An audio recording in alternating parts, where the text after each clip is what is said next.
Welcome to the Steroids Podcast with your host, Dan the Bodybuilder from Thailand.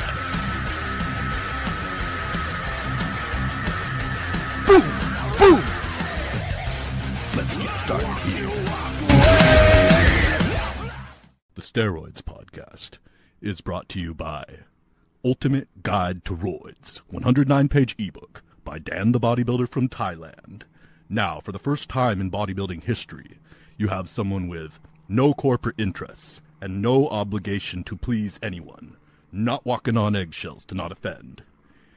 Ultimate Guide to ROIDS gives you the information, the whole truth, not a full truth and a half truth, full truth. Ultimate Guide to ROIDS gives you the keys to the Lamborghini, gives you the information, and lets you decide what to do with it. It's a crime this information has been suppressed this long. Now let's get on with the podcast. All right, welcome to another episode of the Dan the Bodybuilder from Thailand Bodybuilding Podcast. I've noticed that you guys have liked the frequency. I came back, I made a comeback with a lot of episodes real frequently, like boom, boom, boom, boom. I mean, boom, boom, boom, boom. Real quick. And I know you guys liked that because you guys send me messages, you guys send me emails and shit. You let me know how you feel about the content that I make, and you're very honest, which is something I like, right? I'm honest with you guys and you're honest back with me. I like making content for you guys. The reason why I didn't for like a year, it was like 6 podcasts in 1 year, which was like total torture. I know. But you know what? I had the hardest year of my life, and you guys know that I've had some fucking hard years, right? Because I fucking go hard, I take life, I go hard with life.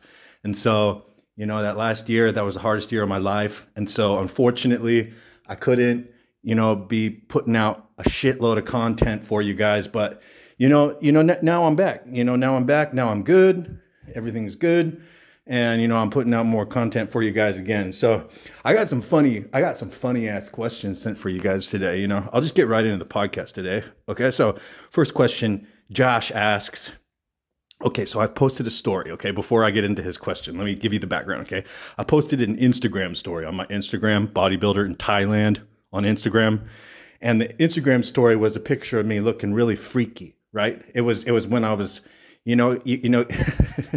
so funny thing about me, guys, is I'm like average guy, right? I'm average guy. I'm 5'9", 150 before I started going to the gym, right?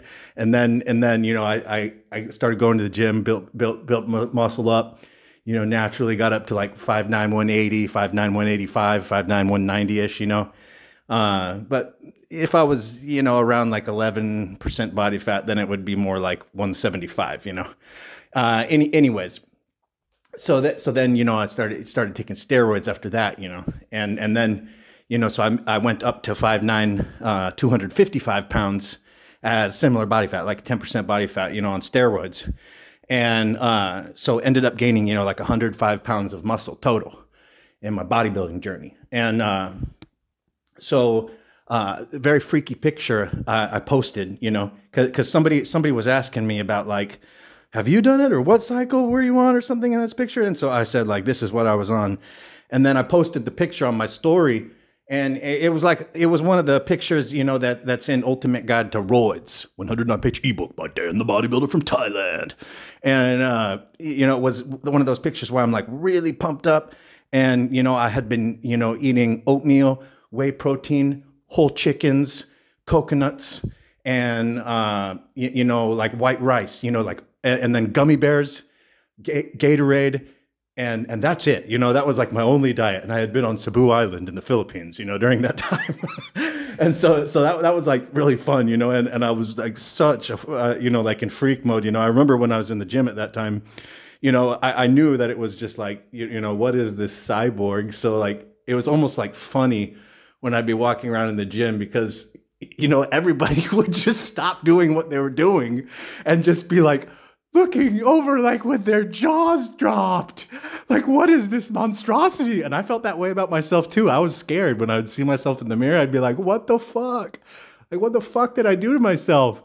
And so, you know, I was on 1,500 milligrams of testosterone. I was on 1,000 milligrams of Primo, and I was on a 50 to 100 milligrams of anadrol, 50 milligrams of winstrol. I was on 30 milligrams of superdrol. I can't remember if I took 50 milligrams superdrol a little bit. I was on 3 IUs of Norditropin. I was on 2,000 milligrams of Metformin. I was on 200 micrograms of T4 Thyroxine. And I think that was about it. But anyways, so this guy, I like this guy a lot. Okay, I like this guy. He's a good guy. But he asked me a funny question. He responded to that story on Instagram with a funny question, right? And he got burned for it. Okay, so he said, "What's the theory behind mixing the orals like that? Wouldn't you be better off just 150 milligrams anadrol a day, or does the mixing have a desired effect? It can't be a huge difference." And I'm like, bro, what is the theory behind mixing injectables? Why don't you just take one thing? Why don't you take more than one thing? You know, if you think you don't want to take no orals, you only want to take one oral. Okay, well, how about this? Don't take anything other than 500 milligrams testosterone. You don't need more.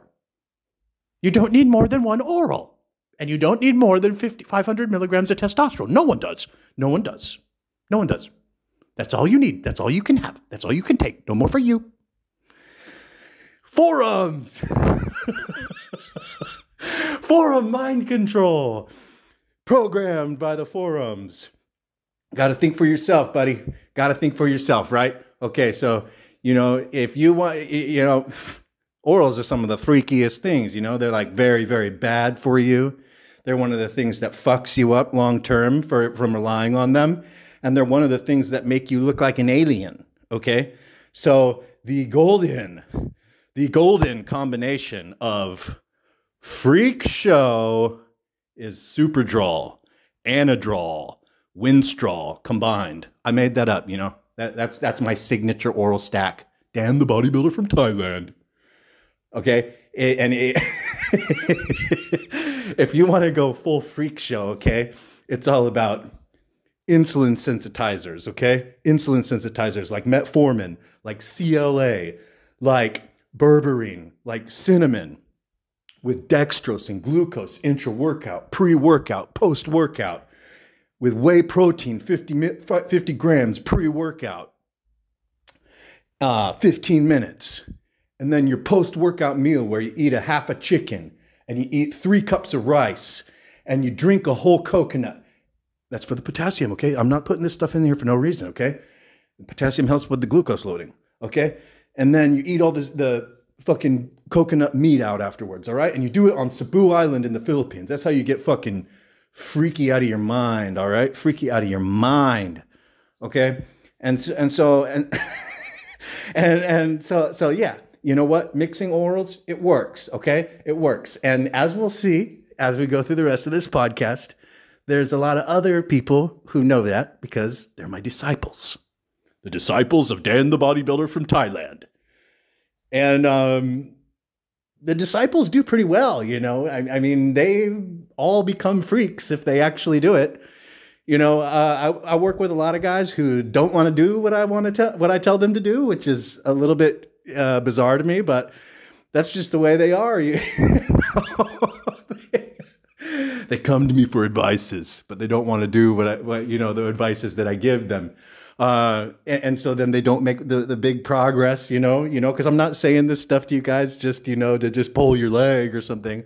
I'm saying it for a reason. You know, you do it, you make the big results. And the things, it's the basics too, like it's not like the complex shit, it's the basics. It's like you eat steak all day. Okay. If you need to put on size, you eat the rice with the steak. If you need to get lean, you do not eat the rice with the steak. You just eat the steak plain with green vegetables. Okay. And so you eat fucking steak all day, okay? You lift this heavy weights, you get strong as fuck, and then you make it so that you can lift 3 plates on bench press for reps and sets, and then you make it so that you can squat 4 plates on squat below parallel for reps and sets, and you make it so that you can deadlift 5 plates for reps and sets. All right. And then once you do that, you want to fucking, you know, you've got that strength, you got that base, you got that myofibrillar muscle quality, all those tissues. And now you got to blow that tissue up. And so you start doing shit like giant sets, right? So like 4 exercises nonstop, you know, with a maximum of 10 seconds rest between exercises. And, you know, going to failure on each one, you know, and you're fucking loading glucose during your workout. You know, if you're a big guy, you know, with 200 pound muscle man or more, you know, more like 220, you know, then so 100 kilograms, then, you know, you're taking in like 150 grams dextrose glucose during that while you're doing those giant sets. And if you don't want to do giant sets, another way around it is to just, you know, rest, you know, 20 to 30 seconds between sets only and keep on doing it. And you fucking load that glucose into your body. Okay. During the workout, you just keep on loading that glucose. And you took the insulin mimetic, insulin sensitizing agents before the workout, and you're sensitive as fuck to insulin because you're not eating a bunch of horse shit. Okay. You're not eating a bunch of horse shit. You're not eating all those seed oils. You're not eating all the other carbohydrates that you're addicted to and shit. You're just eating fucking steak. You know, maybe you eat some chicken sometimes, maybe you eat some fish sometimes, but for the majority of it, motherfucker, you eat steak and you eat rice and you eat potatoes, okay?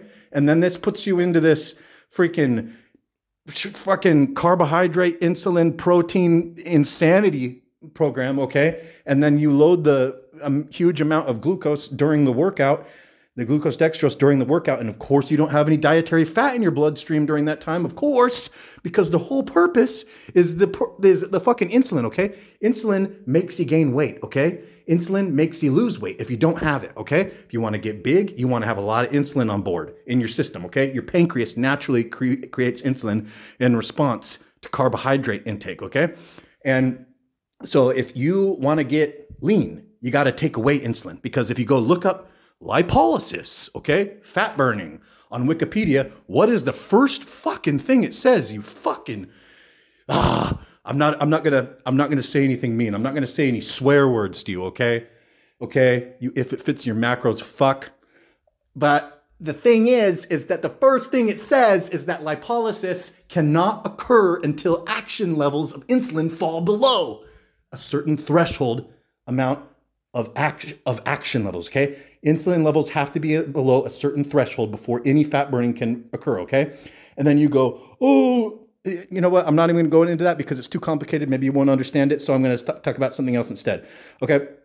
And so then the thing is that a bunch of you guys have fucking metabolic syndrome, okay? A bunch of you know, the American diet, the Western diet is the metabolic syndrome diet. You're a chronic insulin releaser, okay? So you're constantly producing insulin. And as soon as you don't have those carbohydrates anymore from your addiction, okay, now all of a sudden you're still producing insulin and your blood sugar drops and your blood sugar crashes and you're like, fuck, and you start shaking and you start sweating. You break out into a cold sweat and then you go reaching for your carbs again. The only non-essential nutrient that is known. You go reaching for that, being like, that's the first nutrient I always eat and that's the one that I can't do without. That's because, you know, no fault of yours, you just followed the diet of your culture, which is a diet designed to destroy your body, fuck you, and put you on to medications that will enrich them, okay? So you got to get off of that, okay? You got to summon the willpower to get off of this shithouse diet that's destroying your body, that's destroying your brain, that's destroying your bodybuilding, okay? You got to get off of it. You got to get off of it. And you got to get on the Dan train, okay? All right. So then the other thing, though, is that if you're trying to get big, again, you got to have the insulin sensitivity, okay? You got to have the insulin sensitivity so that if you're eating all this, you know, you can have the right carbohydrates, okay? You can have the right carbohydrates, the ones that are going to be shuttling the glucose into your muscles, okay? Shuttling it out of your blood, into your muscles, okay? Not the ones that are going to be desensitizing your cells to insulin, making it so that your pancreas thinks it has to create insulin all fucking day. And the ones that can't be shuttled into muscle and have to be put into other places instead because they're not bioavailable for muscle, okay? So you can't be having those stupid bullshit artificial carbohydrates, okay? Those dog shit carbohydrates, okay? Stop. Okay, so you're going to be eating things like rice. You're going to be eating things like potatoes. You're going to be eating carbohydrates that have potassium that help carbohydrate load into the muscle, okay? And so then when you have this crazy insulin sensitivity, motherfucker, okay, this is serious right here, okay? When you have this crazy insulin sensitivity, and now you start getting mad insulin response, pre, intra, and post-workout. Your muscles become a freak show. They become a freak show, dude. You slam that shit and they suck it all up and they become this like fucking alien thing that you're like, what the fuck happened to my body? I'm scared when I look at myself in the mirror because of what my fucking body looks like. My muscles are out of control. Okay, that's what happens. That's what happens. If you don't want this, keep doing what you've been doing. Keep doing what you've been doing. That's why you're even listening to podcasts. That's why you're consuming bodybuilding content. Because what you want to happen hasn't been happening because you don't know how to make it happen. And so right now, there's one person on the internet who will talk it to you straight, okay? He's not trying to extract shit from you. He's just standing here and giving you this knowledge. Take it or leave it, motherfucker. Okay? And because everybody else has got some fucking, motive behind it, or they've got a sense of insecurity or something about that. You won't need them or something. And the truth is that I don't give a fuck. I'm just telling you the secrets. I'm just telling them to you. So that's why everyone that does what I say from my podcast and from my book, Ultimate Guide to ROIDS, 109-page ebook by Dan the Bodybuilder from Thailand. That's why they all get the most insane results. And the guys who push it further than I pushed it get more insane results than me, bigger than me, freakier than me, stronger than me, right? They do. They send me their pictures. And there's these freaks, okay? These freaks all out in the world, my disciples, okay? And the Ultimate Guide to ROIDS disciples. And, okay, so these freaks, okay, I didn't hold back, okay? I didn't hold back in the podcast. I didn't hold back in the book. I'm not afraid that you won't need me anymore if I give you all the information, if I tell you all the secrets. That's not a concern for me. I'm not jealous if you're bigger than me. I don't want you to not get bigger than me. I don't think...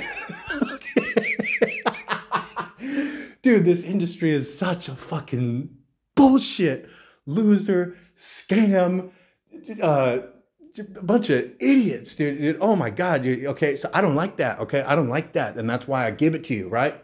Insider, giving you the information, because I don't like what goes on in this industry. So I'm giving you the knowledge. I'm just giving it to you, right?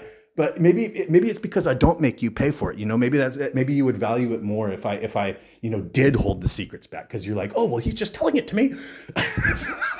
So you don't value it as much, because that's another thing that I found out is that, what, people don't value shit unless you make them pay for it, then they value it more. Unfortunately, even when you give them, like precious treasures, if you make it free, they don't value it as much. But you know what?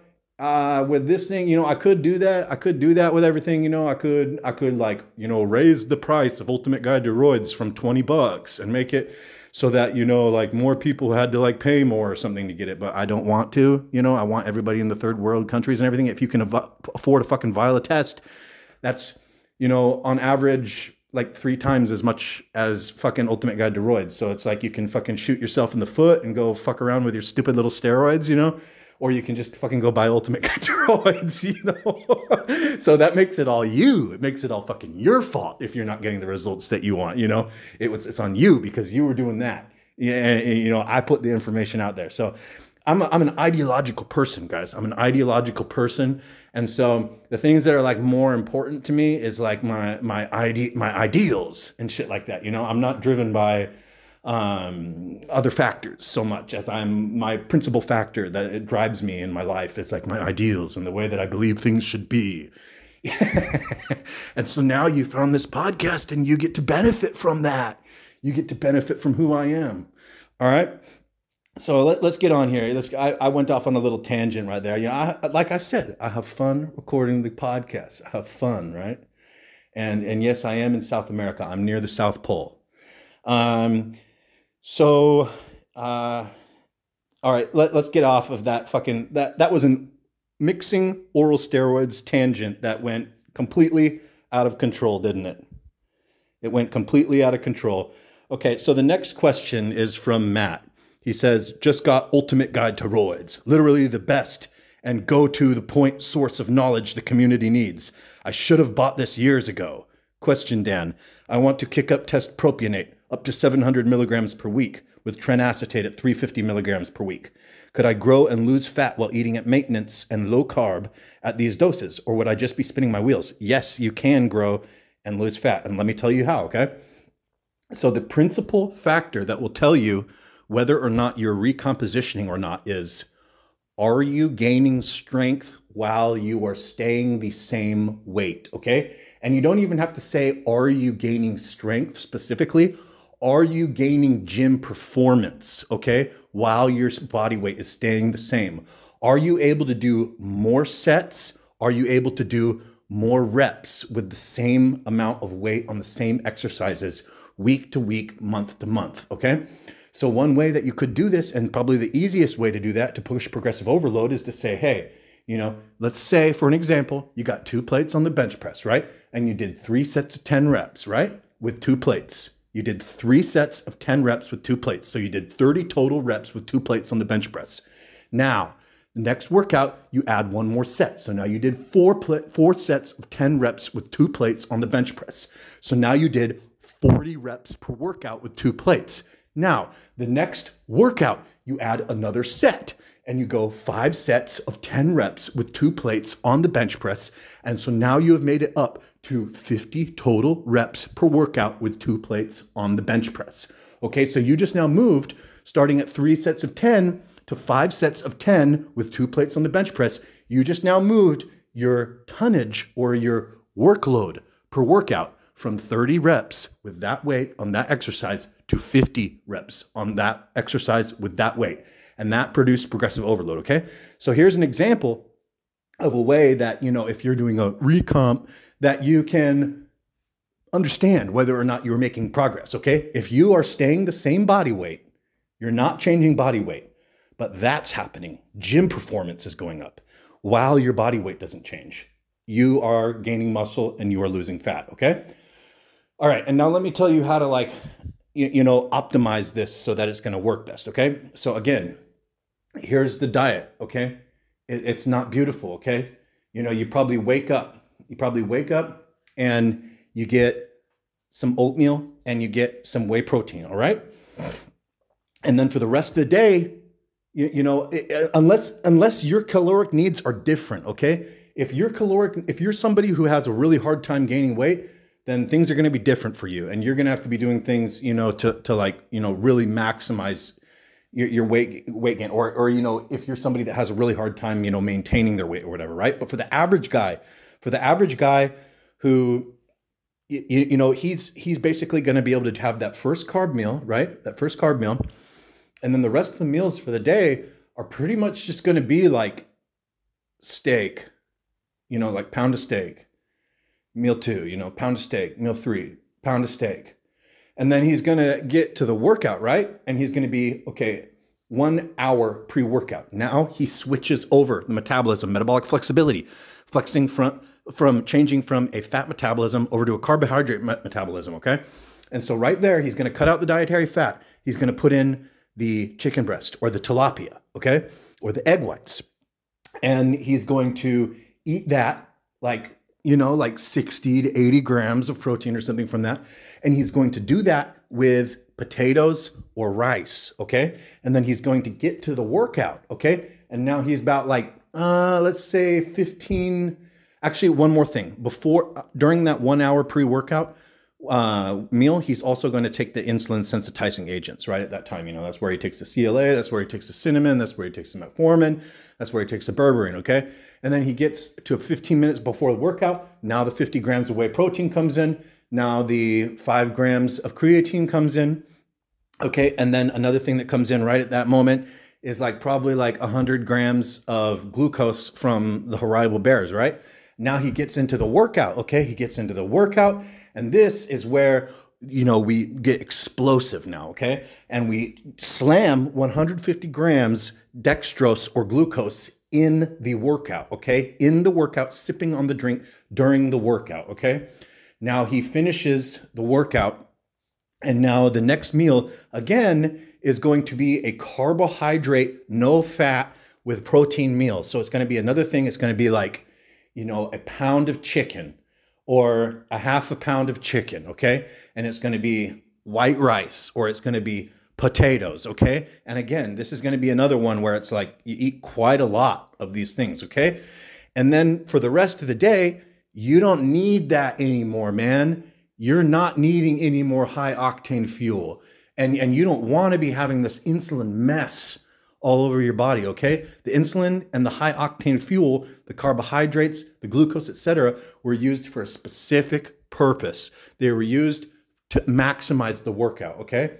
The high octane engine, the high octane car had high performance activity, and it got high octane fuel during that.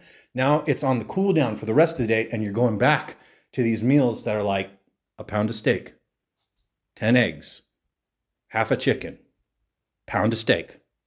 All right, no more carbs, okay? If you want to be doing the recomp, okay? So this is how it goes, is you're doing this metabolic flexibility thing where you're being flexible, and when the fucking supercharged engine needs it, you're giving it the carbohydrates, you're taking away the fats, and you're doing the high octane fuel. And then when it's not doing that, when it's not doing the high performance activity, when it's just fucking driving around the street, you know, doing fucking nothing, you know, driving around the street like any other fucking, you know, Honda Civic or whatever, then it's not getting the high octane NOS fuel anymore, right? I need NOS. It's not getting the NOS anymore. All right, so that's the way that goes, right? So I pretty much told you really good just now, you know. How, you know, that was like really, really valuable information, really spelled out for you to like just that right there, like that alone, what we just discussed. Like, you can become a freak if you just apply that. If you just apply that, you motherfuckers listening to that. You know, you guys all got your own ideas, right? You got your own ideas. Why don't you just like, you know, bag your own idea for a little bit and just try that so that you can see how good it works. All right. And you know, there's these other guys, you know, that are like, I won't do any hard work. And it's like, they're like, my whole life is about not doing hard work and not feeling pain, avoiding pain and having pleasure. And I'm a bitch. Okay. So those guys too, you know, they're just hopeless. They're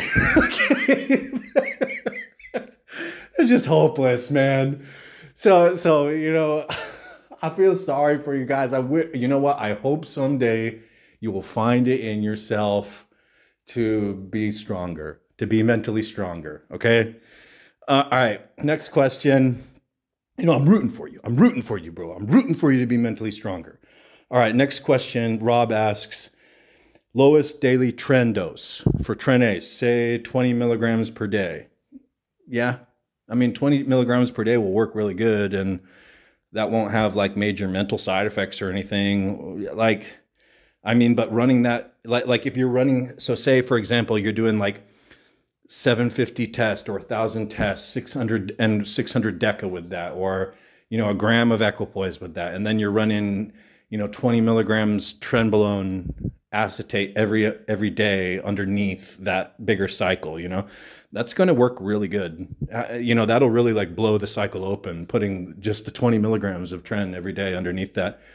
10 milligrams of Tren would also work every day. It's strong shit.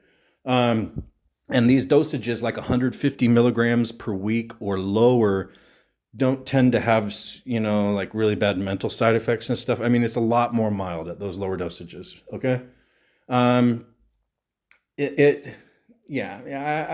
So he pretty much got it, you know, 20 milligrams a day, you know, but you could go 10 milligrams per day.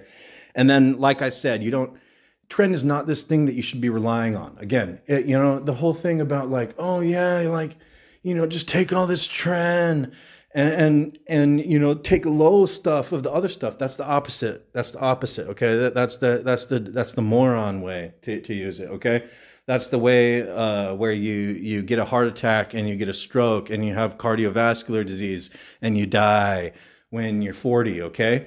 And if you want to check on this, again, if you want to check on where you're at with your steroid heart disease, because everybody on steroids dies from their heart.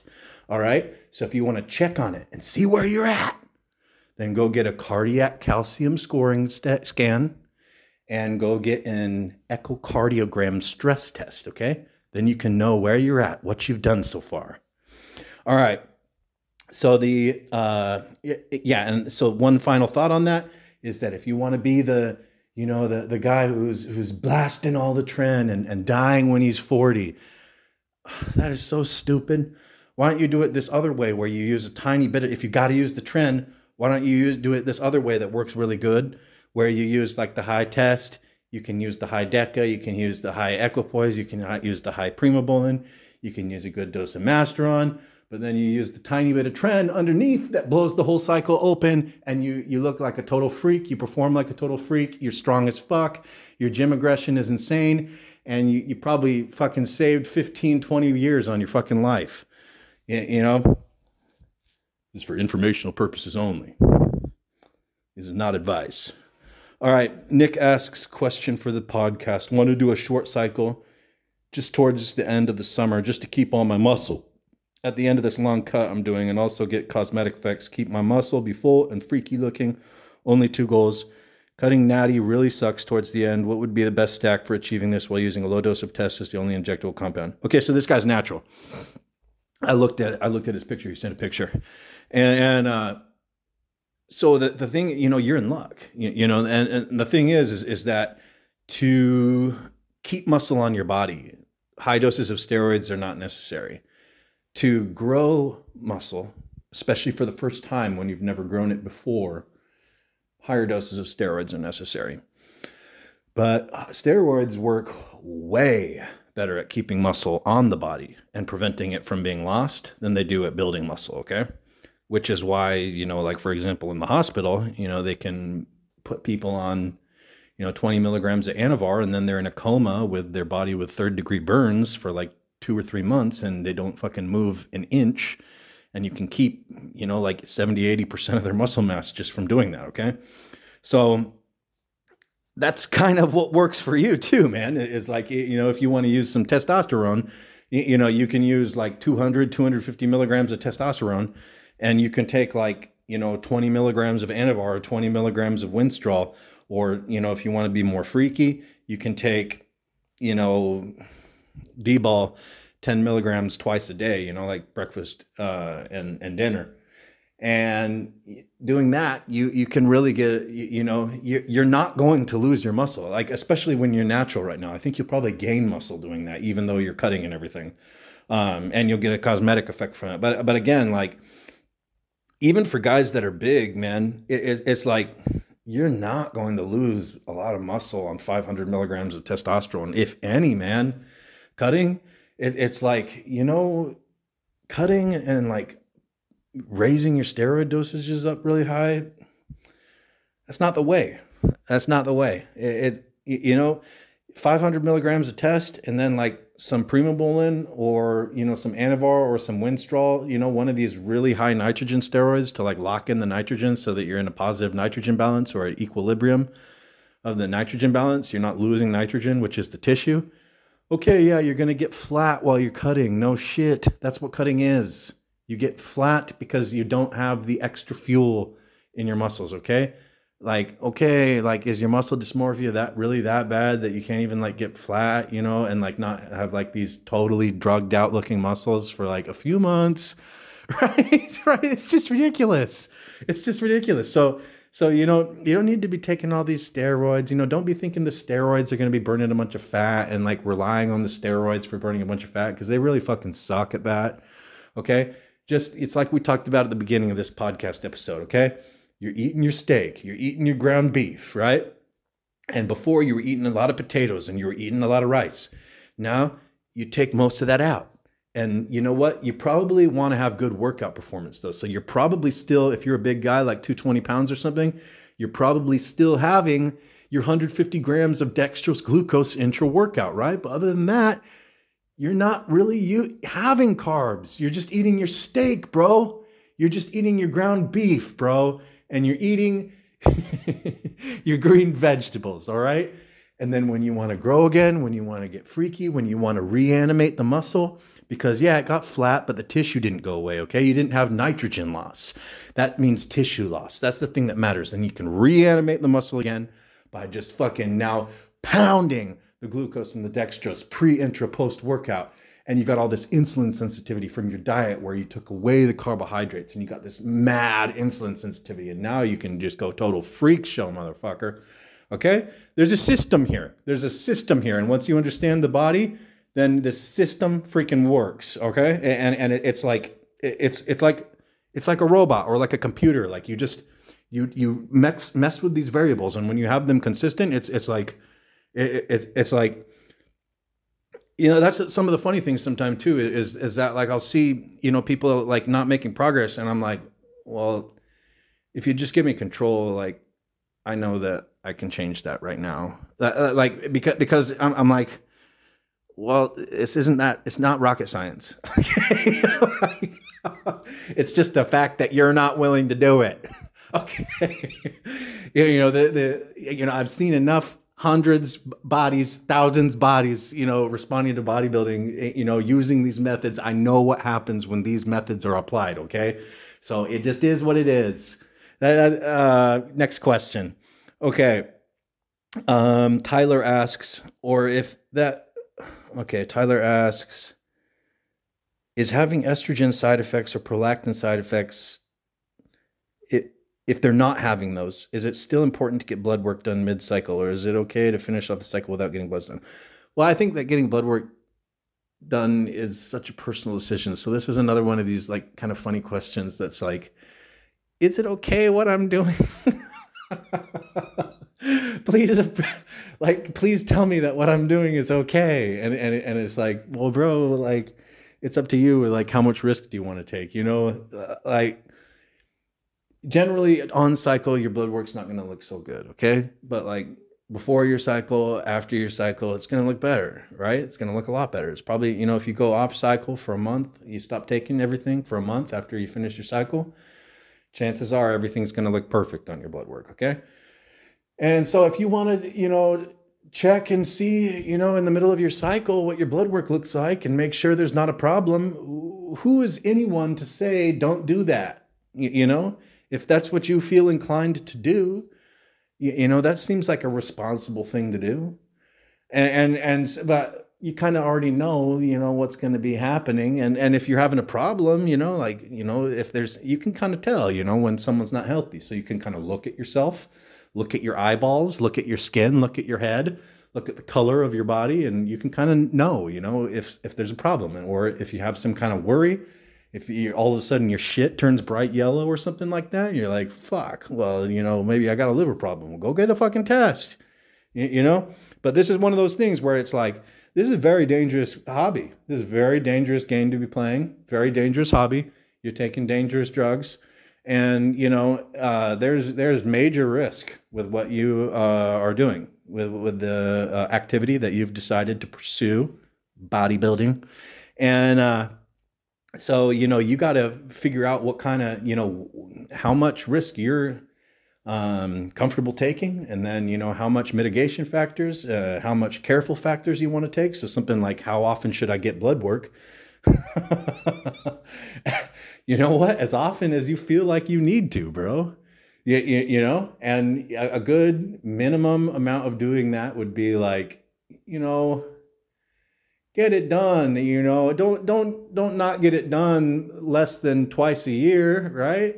And I know a bunch of you guys have never gotten the blood work done ever in your whole life, and you've been using steroids for like 5 years. So it's like, well, just stop doing that and like go get the blood work done. And then like, if you're scared that like something's going to be there and it's like not going to be good, well, I'm here. Okay. And I know what to do to like make it better. So like, schedule a phone call consultation so that I can help you, right? And instead of just like having this thing in the background, like, you know, hurting you or whatever, and being scared to look at your blood work because you don't know what's going to happen. Luckily, I'm here and I know what you have to do to fix it. Okay. So I can help you. All right. So next question. Spinny asks, long-acting IGF-1.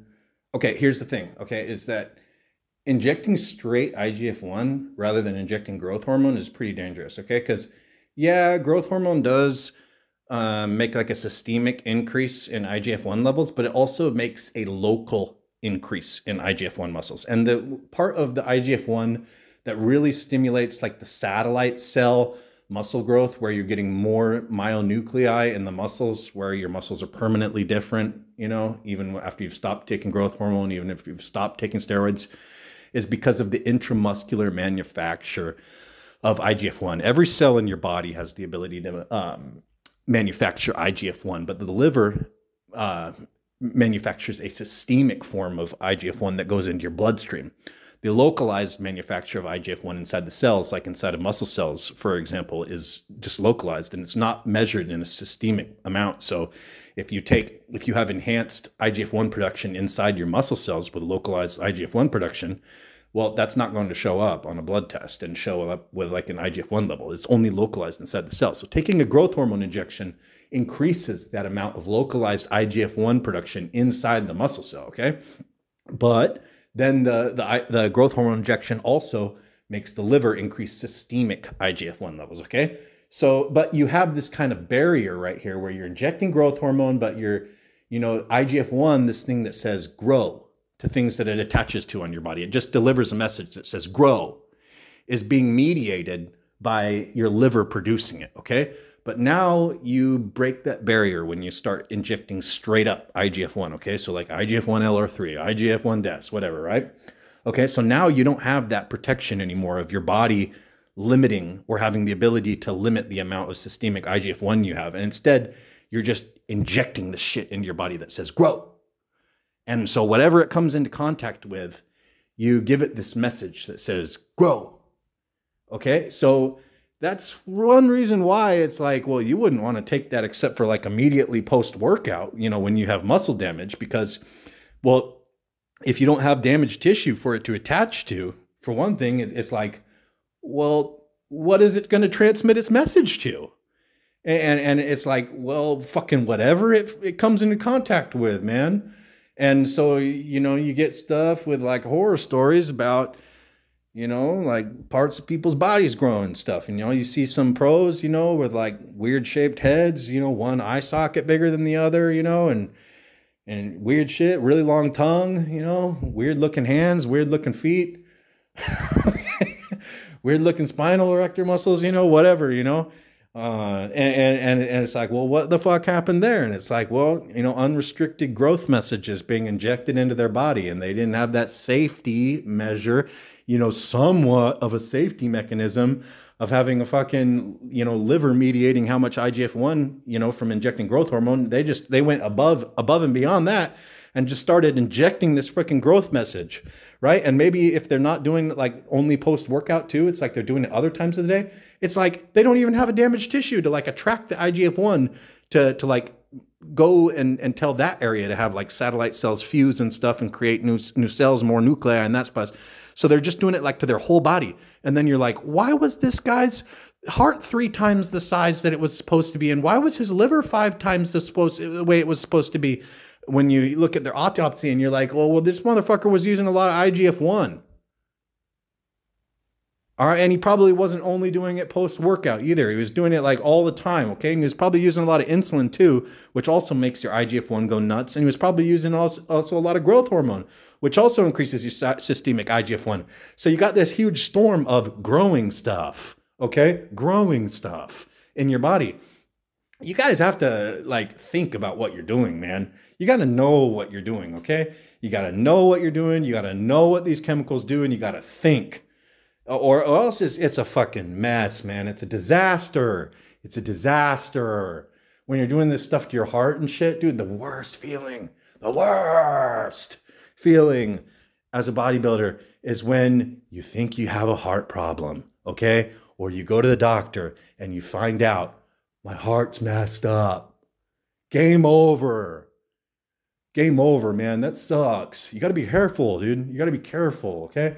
So no, I don't think you should be taking this stuff, this IGF-1. Why do you got to be this total fucking, you know, modern bodybuilding freak that, you know what, like, why can't you just be a golden era style bodybuilder, right? 80s style bodybuilder, or even like early 90s style bodybuilder. Why you got to do this thing like that? That's like, come on, man, come on. And if you're not like that already, then what are you using this stuff for? What are you using this stuff for, man? Because someone on the internet told you that it was good, man. What about the people that are the professionals? That were from the 80s, the 90s, the 70s, the 60s, everything, right? Are you already at their level? Then why are you using the shit? All right, next question. Next question. Okay. Danny, he has 2 questions. How effective would low-carb diet super high in protein, like 400 grams, coupled with clen and growth hormone for the lipolysis be, not counting calories? Dude, if you don't have insulin on board, because, okay, so the amount of protein does cause a little bit of insulin to be produced, okay, when you eat it, but protein also causes, oh my God, I'm having a, I'm having a mind blank right now on a substance, okay, but protein has you know, guys are gonna have to forgive me, okay? I had a mind blank on the name of this damn substance right now. First time in my podcasting life, okay? But you guys are gonna just have to forgive me. So protein has an antagonistic effect on insulin. So it releases insulin, but it causes another compound to be released that then has a antagonistic effect against insulin, okay? So it kind of like cancels it out. Okay, so you don't really think of protein as increasing insulin, okay? And then the other thing with protein is that like people talk about like, oh, well, like what about gluconeogenesis? Well, that's rate limited, okay? So the amount of protein that you eat, it doesn't really affect gluconeogenesis. It's rate limited, and it's like a constant process that's always happening that doesn't really change, okay? So you don't really need to like worry about protein and insulin, okay? So it's carbohydrates that cause insulin release, okay? And so if a person, and there's studies on this, okay? There's studies on this. Okay, why does a person with diabetes need to take insulin? Because no matter how much food they eat, they will wither away and die and turn into nothing. It's a wasting disease unless they use the injectable insulin. It doesn't matter how many calories they eat, okay? They will still lose the weight, wither away, waste away, and die, okay? So that right there, if you just understand that, will blow away your whole stupid if it fits your macros obsession, okay? If it fits your macros is horse shit, okay? It's insulin control, okay? Insulin control and insulin sensitivity is what makes you bigger and is what makes you smaller, okay? It's the reaction of insulin in your body, okay? So if you take away your insulin by not eating carbohydrates anymore, okay? Eating a carnivore diet, and then you start taking clenbuterol and growth hormone, which have huge lipolytic effects, okay? Those melt fat, and there's nothing antagonizing those processes anymore, okay? Because what stops lipolysis from happening? Action levels of insulin, okay? Go look it up on Wikipedia, okay? It's the first thing it says. What inhibits lipolysis? What stops fat burning? Insulin, okay? So if you don't have insulin in your body anymore, or at least not action levels, okay? And then you put in growth hormone and you put in clenbuterol, dude, the fat just melts off your body, okay? It just melts off the body. And the calories don't really matter that much anymore, all right? All right, come at me, all you guys, okay? All right, because this thing is, you know, it's just ridiculous. Go look at all the golden era bodybuilders, go look what they did. Of course, you can't be like drinking butter and shit like that. Of course, you can't be drinking oil and shit like that, right? Okay, like keep it within reason. But, you know, if you're eating like 400 or 500 grams of protein and, you know, there's fat that comes with that meat, and then, you know, you're taking the fat that comes on the meat, but you're not adding extra fat, right? You're not adding, you know, you're not like drinking butter and stuff like this kind of like fad shit, right? And then you're taking growth hormone and clenbuterol, dude, you're going to get ripped. That's all there is to it. If you just stick to it, that's all there is to it. You're going to get ripped. All right. Okay. And then his second question was, does being bald affect your chances with women? Most bodybuilders are bald as fuck. Okay. So here's the thing, is that this kind of attitude where you're thinking like, your big quality with women is like how beautiful you are, that really turns women off. Okay. Okay. They don't like that. If you're thinking like that. Okay. So women, that's their quality. Okay. Is how beautiful they are. That's what makes you value them. Okay. So if you're like thinking like, oh, the best quality that I have to offer is how beautiful I am. I can just tell you right now, you're not going to be doing very good with women, man.